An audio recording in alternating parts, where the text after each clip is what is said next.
On Friday, Governor Walker announced suddenly that he was refusing to negotiate with anybody who worked for the state. No negotiations. Instead, he would direct the Republican-controlled legislature to pass by fiat this week his new budget that goes after the benefits and bargaining rights of people who work for the state. So not only would he not negotiate with people on this, he will never negotiate with them again. He will remove their right to collectively bargain, in essence.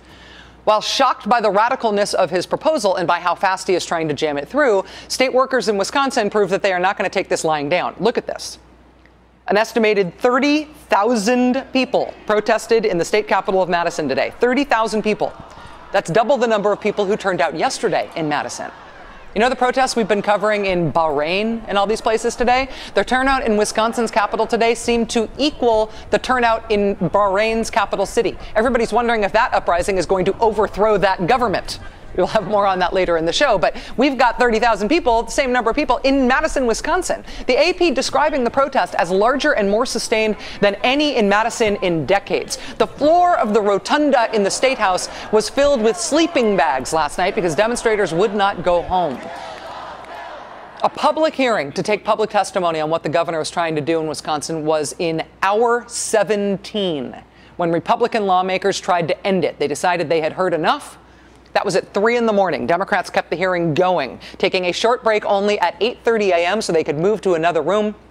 And then they started the hearing right back up again. The state's second largest school district in Madison today had no school because teachers and staff called in sick and went to the state capitol to protest.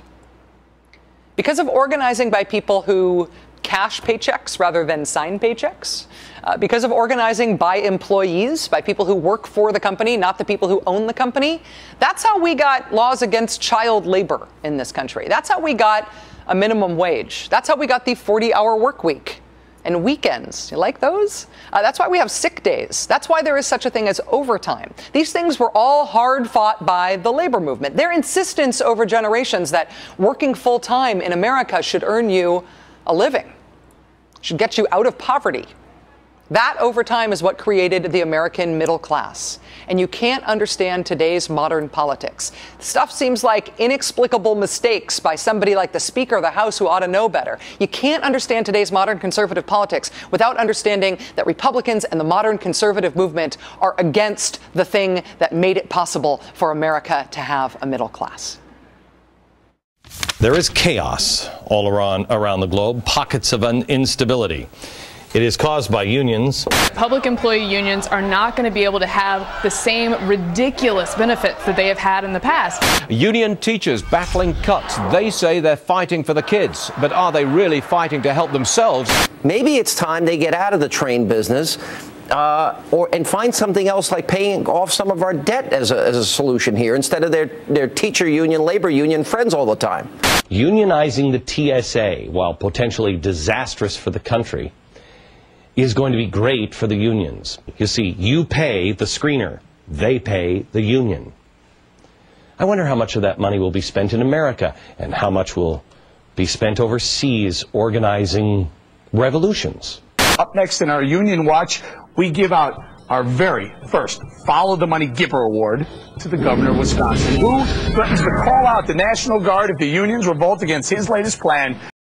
If you do not consume this stuff from right-wing media regularly, it may be a surprise to hear it, but it is sort of the only way to understand why the newest crop of ambitious Republican leaders are trying to advance themselves, advance their own careers by kicking teachers and toll takers and firefighters and cops, kicking them in the teeth whenever they have the opportunity. Wisconsin public employees are showing us that they are very capable of standing up for themselves. That's why we've seen these incredible scenes in Madison these last 2 days.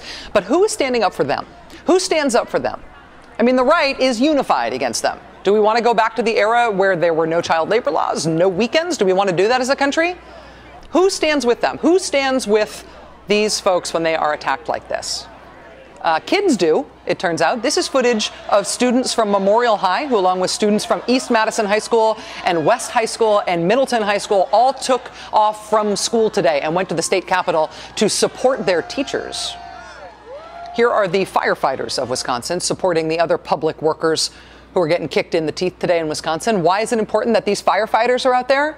Because the only three unions that supported the Republican governor of Wisconsin in the last election were the firefighters and the cops and the state troopers, okay?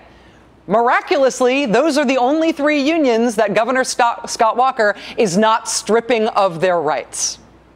So even as this governor tries to divide and conquer different types of employees who work in the public sector, they are standing together. But what about the Democratic Party? Is the Democratic Party taking the other side of this? The Democratic Party just last month decided they are doing next year's Democratic National Convention in Charlotte, a city without union hotels. Democrats campaigned in 2008 saying they'd prioritize legislation, remember card check, that would make it easier for people to join unions. Democrats have essentially dropped that off the agenda in Washington. If you go back to the Eisenhower-era Republican Party, they were not against unions. From the Republican Party platform of 1956, quote, the protection of the right of workers to organize into unions and to bargain collectively is the firm and permanent policy of the Eisenhower administration. The Republican Party was not always hostile to people who work for a living. But over time, the conservative movement pushed the Republican Party into becoming really virulently anti-union. That's why Ronald Reagan breaking the air traffic controllers union was the shot heard round the world, because that was the roar of conservative movement politics becoming Republican politics. Since then, though, they've got the Republicans 100% on board, waging self-righteous war on unions, self-righteous war on the rights of people who cash paychecks instead of those who sign them. Where is the counterbalance to that? Where is the liberal movement in the United States that is pulling the Democrats to take the other side of this fight now that the conservatives are unified against working people in this way? Where is the liberal movement to take the other side of this and stand up for people who work for a living? When you look at these people in Wisconsin today, who's got their back?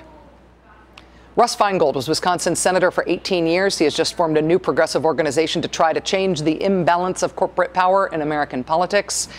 He joins us next.